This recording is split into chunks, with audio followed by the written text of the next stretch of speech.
Hello mga ka-RS, sa bidyong ito, akin pong tatalakayin ang mga problemang naengkwentro ko sa paggamit ng ating motor na rouser 200 sa loob ng mahigit na 5 taon at kung anong solusyon ang ating mga ginawa. Kaya pakisubaybayan po ang ating mga video para makita kung ano itong mga naengkwentro nating ito at kung ano ang ating ginawa.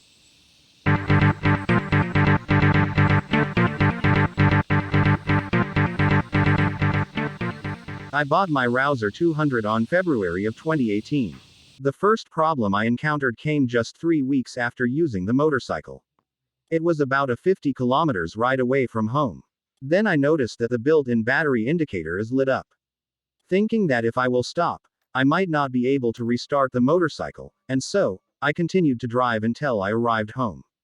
At home, I investigated what could be the possible problem. First, I tried to check the battery terminals. I retightened the terminal lugs, but I suspect it might not be the problem because the connection is not loose at all. I know the battery is new, and so I tried to look for other reasons which might be causing the problem. And then I noticed that the main electrical connector from the stator is not properly locked in. I pressed the connector to lock it in. At this point, I still cannot restart my motorcycle because it has already low battery charge. I push-started the motorcycle, and after having a little drive around and putting the unit on idle, the battery alarm indicator is gone. And as you notice on the video, I kept the connectors locked in by using a cable tie. The following day, I went to the motorcycle dealer to let them check the unit.